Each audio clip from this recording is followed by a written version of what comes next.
की सामरिक आज़ादी है, जिसे अंग्रेज़ी में स्ट्रेटेजिक ऑटोनॉमी कहते हैं, उसके ऊपर ये सीधा सीधा आघात है।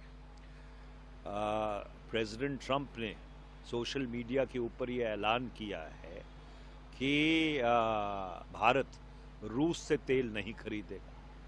2022 जब मैंने अभी जो अपनी किताब का विमोचन किया है अ वर्ल्ड एड्रिफ्ट, उसमें मैंने इस बात का उल्लेख किया है कि मार्च 2022 में भारत को जो उसका ऊर्जा प्रोफाइल था उसको बदलना नहीं चाहिए था।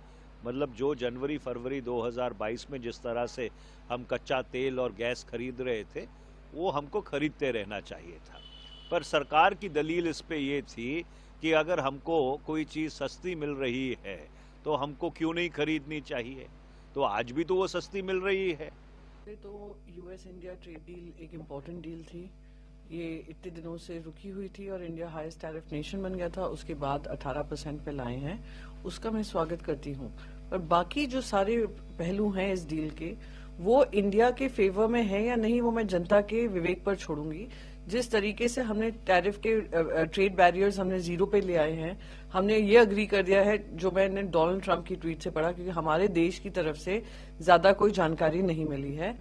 इसको ट्रेड डील न कहा जाए, भारत पाकिस्तान इसको ट्रेड डील अमेरिका और भारत के बीच न कहा जाए, बल्कि ट्रंप के द्वारा घोषणाएं कहा जाए।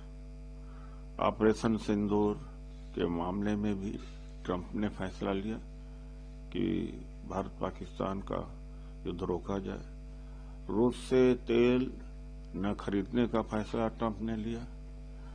अब ट्रंप ने फैसला लिया कि वेनेजुएला से भारत सरकार तेल खरीदेगा। अब उसका डिटेल तो नहीं है।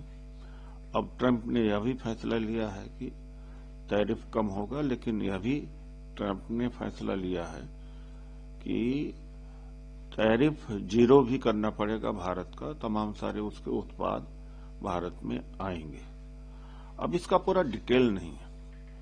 अभी तक तो डाउट था, लेकिन अब पूरा कंफर्म हो गया कि हमारी डोमेस्टिक पॉलिसी भी, फॉरेन पॉलिसी तो डिक्टेट करते ही थे काफी हद तक, डोमेस्टिक पॉलिसी भी ट्रंप के द्वारा प्रभावित की जा रही है।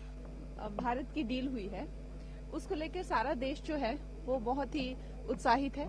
और हम जितनी तारीफ करें प्रधानमंत्री जी के संयम की, उनके आचरण की, जिस तरह से उन्होंने, मतलब जैसे कह सकते हैं कि किसी को ना नीचा दिखाया ना नकारा, उसके साथ में ही इतनी बड़ी डील जो है भारत के लिए उन्होंने जो है वो क्रैक की है। पूरे विश्व से इतना जो है प्रेशर होने की वजह से भी, या आप कह लीजिए कि जिस तरह से हालात थे, एक तो यूरोप के साथ में इतनी ऐतिहासिक डील होने के साथ में ही अमेरिका का आ जाना, और तो मैं यही कहूंगी कि उनके संयम की, उनके आचरण की, उनके धैर्य की हम जितनी प्रशंसा करें, प्रधानमंत्री जी के धैर्य की जितनी प्रशंसा करें उतना ही कम है।